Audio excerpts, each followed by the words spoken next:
Alô, som. Boa noite, igreja! Felicidade é estar aqui na frente. Nervosismo também, mas isso a gente passa, deixa passar. É muito bom estar aqui, cara, de verdade. Primeiramente, eu queria agradecer a Deus por me permitir estar aqui, me permitir a sabedoria para dar essa palavra aqui na frente. Segundamente, quero agradecer ao Hélio, que foi o cara que me deixou ficar aqui, né, no lugar dele. E tudo mais, irmãos, é isso. Espero que dê tudo certo e que Deus abençoe a vida de cada um que está aqui. Primeiro eu vou fazer igual o pastor faz. Quem tiver com a Bíblia aí na mão, por favor, levante ela. Minha Bíblia está logo ali atrás, antes que perguntem. Aí, pastor, pode olhar aí, ver quem está no negócio, anotar. Muito bom. Quero que abram ela na primeira carta de Paulo a Corinto, no capítulo 15, versículo 58. 1 Coríntios, capítulo 15, versículo 58.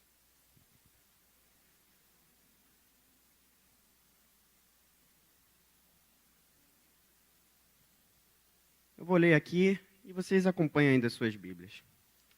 Portanto, meus amados irmãos, mantenham-se firmes e que nada os abale. Sejam sempre dedicados à obra do Senhor, pois vocês sabem que, no Senhor, o trabalho de vocês não será inútil. Neste capítulo, Paulo fala sobre a ressurreição de Cristo, pois o povo de Corinto estava afirmando que a ressurreição entre os mortos não existia. Eles estavam olhando para os seus homens e viam que eles não estavam ressuscitando. Logo então, eles duvidaram das palavras de Paulo e perguntaram: Sim, como que Cristo ressuscitou se os nossos não estão ressuscitando? Logo Paulo diz que se o que eles estavam falando fosse realmente verdade, Cristo não teria ressuscitado. E se ele não ressuscitou, seria inútil a nossa fé, assim como nossa pregação.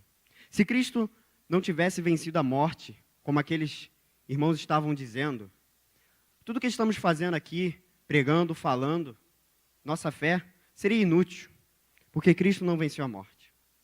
Mas mesmo assim, o povo de Corinto insiste em mais uma pergunta. Ok, mas quando nós iremos ressuscitar? Cristo ressuscitou, mas por que nós não estamos ressuscitando? Nossos homens não estão ressuscitando. E aí Paulo responde novamente. Ele diz que a nossa ressurreição virá na segunda vinda de Cristo. E quando isso acontecer, aqueles que descansam em Cristo ressuscitarão, irão subir ao paraíso com o Senhor. Quando Cristo voltar, tiver a sua segunda vinda, voltar no juízo final, aqueles que estavam descansando em Deus irão subir junto com Ele para os céus. E Paulo conclui esse capítulo com o versículo 58, que é o último, falando para nós nos mantermos firmes e inabaláveis, e pede para sermos dedicados à obra do Senhor, pois ela não será em vão. Sim, Paulo realmente fala para sermos firmes e inabaláveis, mas a verdadeira pergunta é: como ser firme e inabalável? Estou aqui para responder isso para vocês. Óbvio que, devido ao tempo, eu não pude botar tudo para você fazer, mas eu separei aqui alguns que, para mim, foram especiais e mais importantes. A primeira coisa que vocês terão que fazer para serem firmes e inabaláveis é ter coragem. Um dos significados para a palavra coragem é força espiritual para ultrapassar uma circunstância difícil. Nós, como cristãos, precisamos dessa coragem que Deus proporciona para enfrentar dificuldades ou medos que irão nos atingir durante a nossa caminhada. Seja para iniciar um novo projeto, ou para a rapaziada que está aí, né, chamar uma garota para sair, né? Precisamos de coragem para isso, gente. Nós precisamos dela para ultrapassar essas circunstâncias que são difíceis, são barreiras na nossa frente. Essa barreira é justamente o medo. O medo impede que nós fazemos o caminho fácil. Mas a coragem faz com que nós passamos esse muro, que é o medo, e ultrapassarmos a dificuldade que estamos tendo. Um exemplo disso é Jesus. Jesus precisou de coragem para iniciar seu ministério. Mas desde o início até o fim, do momento da sua morte, lá na cruz ele foi corajoso. Quando Jesus foi iniciar o seu ministério, com aproximadamente 30 anos, ele precisou de coragem para fazer isso. Ele sabia dos riscos que iria tomar ao fazer isso. Ele sabia do que ia passar, que as pessoas iam perseguir ele, que as pessoas iam julgar ele pelo que ele acredita ou pelo que ele fala ser. Mas Cristo, mesmo assim, manteve-se firme com coragem. Até no momento da sua morte, ele não fugiu dela. Ele foi até ela. Ele teve coragem e foi até a sua morte por nós, para nos salvar. Outra pessoa que precisou de coragem na sua jornada, no meio dela, para ser específico, foi Paulo. Paulo precisou dessa coragem, já que antes de ter sua vida transformada por Deus, antes de ser justamente Paulo, como era conhecido por nome Saulo, ele perseguia muitos cristãos como nós que estamos aqui.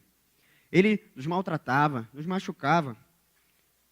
Mas, certo dia, a caminho de uma cidade, Saulo teve um encontro com Deus. Deus interrompeu ele no meio do caminho e parou ele. E falou o seguinte: a partir de hoje, você irá me servir. Paulo estava impressionado com aquilo. A luz era tão forte que deixou Paulo cego por alguns dias. E Deus mandou ele seguir viagem para a cidade que estava indo, onde estava um dos seus servos, que era Ananias. Saulo foi de encontro com Ananias. Mas Ananias, assim como muitos outros, sabiam que Saulo, era um cara que perseguia gente como ele. E logo perguntou a Deus: mas Deus, não é este o homem que nos persegue, que nos caça? E Deus mesmo assim pediu para Ananias se encontrar com ele. Ananias se encontrando com ele, Paulo teve o seu nome mudado. Passou a se chamar Paulo. E dali em diante ele passou a falar a palavra de Deus para as pessoas. E aí que entra a coragem que ele precisou. As pessoas viam aquilo e já logo pensavam: caraca, esse não era o homem que estava nos perseguindo? Que não estava nos maltratando? Eles pensavam isso entre si. Provavelmente alguns achavam Paulo até maluco. Mas ele mesmo assim, com meio dessas dúvidas que estavam rolando, ele se manteve corajoso. E no fim da sua jornada ele também teve coragem. Paulo foi preso, mas isso não impediu ele de falar da palavra do Senhor para as outras pessoas. Mesmo estando preso, ele continuou com isso. Em Filipenses 4,13, diz o seguinte: tudo posso naquele que me fortalece. Portanto, não tenhamos medo de coisa alguma, pois temos Deus para nos encorajar. Tudo posso naquele que me encoraja. Se estamos com Deus, podemos fazer tudo, porque Ele nos dá força, nos encoraja. A segunda coisa que eu quero falar nessa noite, para você ser firme, é que você vai ter que ter sabedoria. A sabedoria é necessária para termos discernimento nas decisões que iremos tomar ao longo do caminho, de forma que não sejamos abalados por tomar decisões erradas e tolas. Em Provérbios 29:11 diz: o tolo dá vazão à sua ira, mas o sábio domina-se. O versículo quer dizer que as pessoas que são tolas, por falta de sabedoria, deixam as suas emoções tomarem controle de si, o que resulta em decisões precipitadas e impulsivas que levarão a um caminho pecador. Mas logo em seguida ele fala: mas o sábio domina-se. Aqueles que são sábios têm um domínio próprio de si e de suas emoções. Portanto, não permitem que essas emoções controlem ele, mantendo o discernimento para decisões que vão ter que tomar no caminho. Quantas vezes pessoas aqui, até mesmo nós adolescentes, mas até principalmente os adultos, que no passado, muito tempo atrás, tomaram alguma decisão que no futuro se arrependeram dela, que deixou essas pessoas tristes. A sabedoria vai te proporcionar felicidade. Em Provérbios 3, do 13 ao 14, diz: Feliz é o homem que acha sabedoria e o homem que adquire entendimento, pois a sabedoria é mais proveitosa do que prata e rende mais do que ouro. Isso encaixa perfeitamente com o versículo anterior, dizendo que boas decisões, com a sua sabedoria, irão te trazer felicidade. Ela vai te render mais que o ouro e te trazer mais proveito do que a prata. A felicidade irá te proporcionar isso. Mas como eu vou ter sabedoria? Como eu vou ter a sabedoria para não deixar minhas emoções me controlarem? Como vou ter sabedoria para ser feliz no meu caminho? Primeira coisa é você orar. Pedir a Deus essa sabedoria, que Ele vai te dar, assim como Ele deu a Salomão. A segunda coisa pode ser respondida em Provérbios 29:15. Diz o seguinte: a vara da correção dá sabedoria, mas a criança entregue a si mesma envergonha sua mãe. O versículo quer dizer para nós escutarmos os nossos pais e não envergonhá-los, e para os pais nos castigarem com a vara da sabedoria. Já quero dizer que não é uma vara de verdade que você vai pegar e bater nos seus filhos, não é isso. É no sentido figurado, que você vai dar sabedoria a eles. É difícil, sim. Eu sou adolescente, poxa. Sei que é difícil ouvir um não dos nossos pais às vezes, é difícil. Mas eles sabem do que falam. Porque algumas coisas que nós estamos passando hoje, provavelmente, nossos pais já passaram no passado. Talvez não seja igualzinho, mas eles sabem do que falam. Eles sabem o que fazer. Portanto, escutem os seus pais para tomarem boas decisões que irão te deixar felizes no futuro. O seu pai irá te dar sabedoria para você tomar boas decisões e, consequentemente, com essas boas decisões que você tomou por conta da sabedoria, você vai ser feliz. A terceira coisa que você vai precisar ter para ser firme e inabalável são duas, na verdade: paciência e perseverança. Começando primeiro pela paciência. O mundo hoje exige cada vez mais que nós devemos ser apressados nos nossos afazeres diários, e isso nos sobrecarrega a ponto de nós não termos tempo para descansarmos. Por isso, mais do que nunca, precisamos da paciência para nos acalmarmos e fazer coisas com tranquilidade. Afinal, a pressa é inimiga da perfeição. Irmãos, quantas vezes você, sendo adulto ou adolescente, acordou num dia de ir para a escola ou para o trabalho e acordou meio tarde e você tinha que fazer as coisas com pressa para não se atrasar para o trabalho ou para a escola. E aí você toma o seu café com pressa, se arruma com pressa, e quando você chega no seu ambiente de trabalho ou escolar, você percebe que esqueceu algo. Pode ser algo inútil, que não vai interferir muito no seu dia, mas também pode ser algo muito importante, que com aquilo você talvez não caminhe no seu trabalho, esqueceu papelada, esqueceu o livro escolar. Assim também é para os planos de Deus. Devemos ser pacientes e esperar a resposta de Deus para agirmos. Isso pode demorar um tempo, que para nós humanos seja muito grande, podendo até ser mais de 10 anos. Mas esse tempo é justamente para nós concluirmos com perfeição o trabalho que Deus nos escolheu para fazer. Deus escolhe um determinado tempo para você fazer aquele trabalho que Ele te proporcionou. E você deve cumprir nesse tempo. Se você não cumprir nesse tempo, não vai ser feito um trabalho com perfeição. Você não decide o tempo para esse trabalho, é Deus. Você não chega e fala: poxa Deus, não dá, cara. Amanhã tem uma festa para ir, vou fazer de qualquer jeito aqui, vou fazer com pressa e toma aí, Deus. É isso, Mas você não fez aquilo com perfeição. Você fez aquilo com pressa. Aquilo não ficou bom para Deus. Deus te deu aquele tempo para você fazer naquele tempo. Agora falando da perseverança ou persistência. É algo que precisamos diariamente, pois o diabo nos tentará o pecado todo dia, até que você se deixe ser abalado. E, irmãos, não pense que será algo fácil de negar. O diabo não é bobo.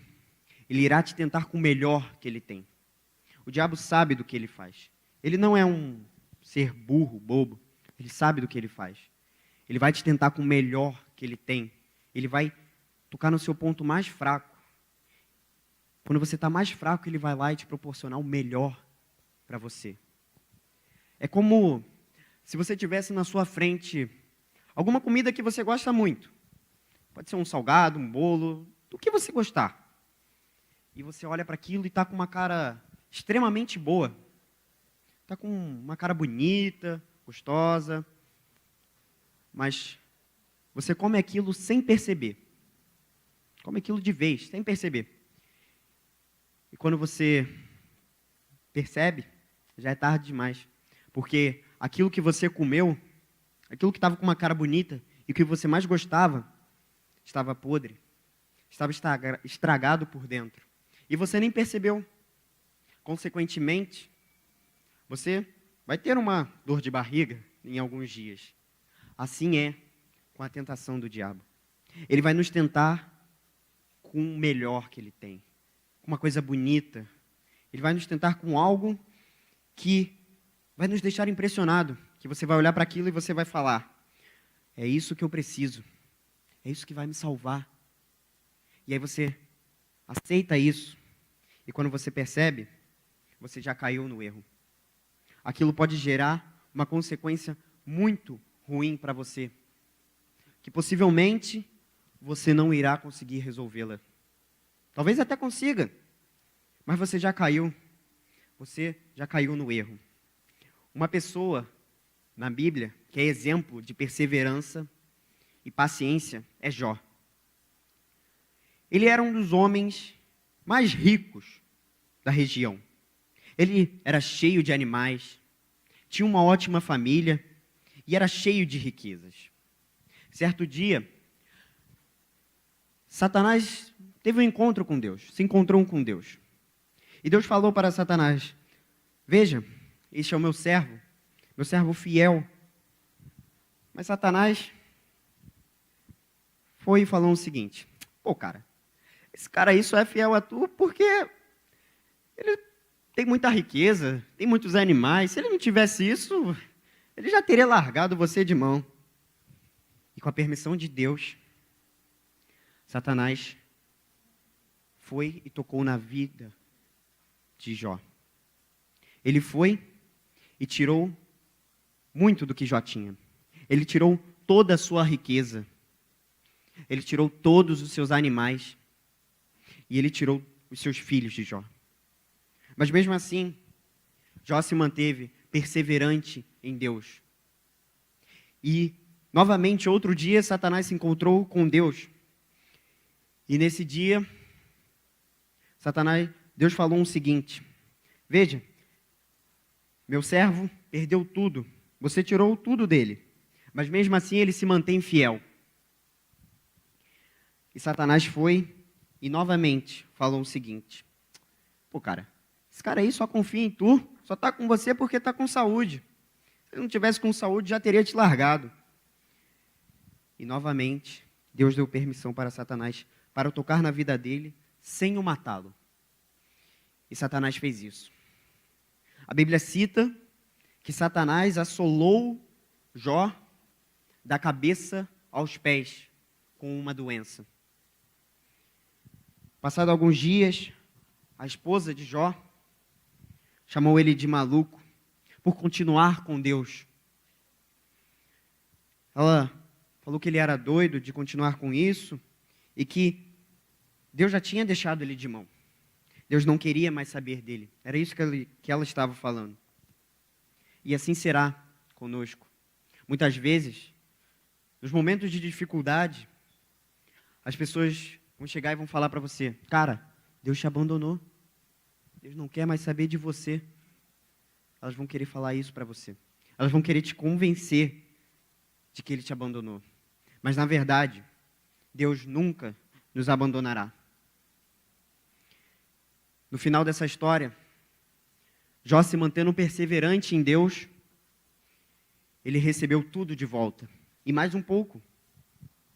Ele recebeu o dobro das riquezas que tinha anteriormente. Ele recebeu o dobro de animais que tinha anteriormente. Ele recebeu seus filhos de volta. Tudo isso porque se manteve perseverante e esperou, teve paciência em Deus. Irmãos, nós devemos ser perseverantes e pacientes. As pessoas irão nos tentar, mas nós devemos continuar firmes, perseverantes, pacientes, para não deixarmos nos abalar por essas pessoas. A quarta e a última coisa que eu quero falar nessa noite é algo que é a base de tudo. Sem ela, você não vai vencer. Você não vai ter coragem para enfrentar as coisas. Você não vai ter sabedoria para tomar decisões. Você não será paciente e nem perseverante. Essa coisa é a fé. A fé, ela é a base de tudo para sermos firmes, pois sem ela já estamos derrotados. Em 1 João 5,4, diz o seguinte: o que é nascido de Deus vence o mundo, e esta vitória que vence o mundo é a nossa fé. Sem fé em Cristo, nós não seremos firmes, pois não teremos qualquer tipo de força para enfrentar as adversidades que o mundo irá nos sujeitar. Saiba que com Deus você não está sozinho e com Ele tudo podes fazer. Irmãos, sem a fé nós já estamos perdidos, nós já estamos derrotados. Se nós não temos fé em Cristo, como iremos ter as outras coisas? Se precisamos dele para ter coragem, se precisamos dele para ter sabedoria, se precisamos dele para ter paciência, como iremos ter essas outras coisas se não temos fé em Deus? Mas se nós temos a fé, nós já somos vitoriosos. Nós já ganhamos. Nós já vencemos a luta. Nós não perdemos. Um exemplo de vitória com fé é de Gideão. Gideão era um dos juízes que foi escolhido por Deus. Certo dia, Gideão e seus homens iam para a batalha contra os midianitas, em 32 mil homens. Eram 32 mil homens e Gideão. Mas Deus pediu para que ele diminuísse esse número, perguntando ao exército quem queria se retirar, pois alguns estavam com medo. E dali, dos 32 mil homens que tinham, saíram 22 mil homens. Porém, aquilo não era o suficiente para Deus. Deus pediu novamente para que Gideão diminuísse mais esse número. Ele pediu para que dividisse aqueles que iam beber água entre os que ajoelharam e os que lamberam. E tinham sobrado dos que lamberam a água 300 homens. E estes foram com Gideão para a batalha contra os midianitas. A Bíblia cita que o exército inimigo estava muito numeroso, a ponto de não conseguirem contar quantos tinham. A Bíblia também fala que eles eram tantos quanto nuvens de gafanhoto. Irmãos, você pode botar aí um número que eu não consegui achar, não tive certeza de qual é o número, mas você pode botar aí um número aproximado também ao exército que Gideão estava levando no início, de 32 mil homens. Você pode botar aí 30 mil ou mais homens. Eu não sei quantos tem assim de verdade, eu não consegui achar. Se botarmos esse número, eram 30 mil homens contra 300. Irmãos, fazendo cálculos, 100 homens do exército para cada homem que Gideão tinha. 100 homens do exército midianita para enfrentar um homem que Gideão tinha. Era uma conta mais ou menos assim. Estatisticamente, Gideão e seus homens tinham uma probabilidade de vencer muito baixa. Provavelmente nula, com o exército que tinham. Mas vejam bem o final da história de Gideão. Gideão pega esses 300 homens e vai para o acampamento midianita. E lá, eles vencem a batalha. Sem armas, com poucos homens, Gideão apenas tinha fé.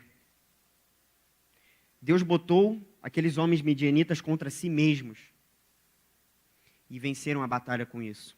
Apenas tendo fé, Gideão venceu a batalha com seus homens. E veja bem, Gideão teve coragem para ir para cima do exército. Com apenas 300 homens contra milhares, ele teve coragem de ir para cima. Ele teve sabedoria do que fazer na hora certa. Ele soube o que fazer. Ele teve perseverança e paciência em Deus. Esperou o plano de Deus acontecer e foi perseverante nele, confiando nele o tempo todo. Ele tinha fé em Deus. Fez isso tudo tendo apenas fé. E nós podemos fazer isso, irmãos. Tendo apenas fé. Nós conseguimos fazer isso. Nós conseguimos ser corajosos para ultrapassar a dificuldade.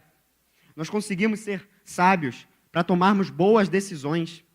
Nós conseguimos ser perseverantes e pacientes nos planos de Deus, para as coisas de Deus. Concluindo, irmãos, sejamos firmes. Sejamos firmes e inabaláveis no Senhor, cumprindo essas coisas que eu disse. E se você está com dificuldades de cumprir essas coisas, está com medo de ser corajoso, não consegue ser sábio, não consegue ser paciente nem perseverante, peça a Deus. Se você precisa de coragem, peça a Deus. Se você precisa de sabedoria, peça a Deus. Se você precisa de paciência e perseverança, peça a Deus. Isso tudo tendo fé nele. Eu quero que aqueles que estão aqui podem ficar sentados, se levantar, se ajoelhar, mas aqueles que querem ser firmes, que precisam de ajuda do Senhor, que precisam da ajuda dele, que você se levante, se tiver vergonha, não precisa se levantar, se ajoelhe, e os outros que permanecerem sentados, abaixe sua cabeça, fechem os olhos, estendem as mãos para essas pessoas que precisam ser firmes, precisam de coragem. Senhor, o Senhor está vendo cada um que está aqui, Pai. O Senhor está vendo cada um que precisa ser firme, Senhor. Cada um que precisa ser corajoso, Pai, para enfrentar adversidades que eu não sei quais são, mas o Senhor sabe. Senhor, ajuda aqueles que querem ser sábios, Pai. Aqueles que precisam de sabedoria para tomar decisões difíceis, Senhor. Que precisam de você, Pai, para tomar as decisões. Vimos aqui a peça hoje. Deus estava querendo ajudar a garota para tomar boas decisões. Infelizmente, ela não queria. Senhor, ajuda aqueles também que querem ser pacientes e perseverantes, Senhor. Dê a eles paciência, Pai.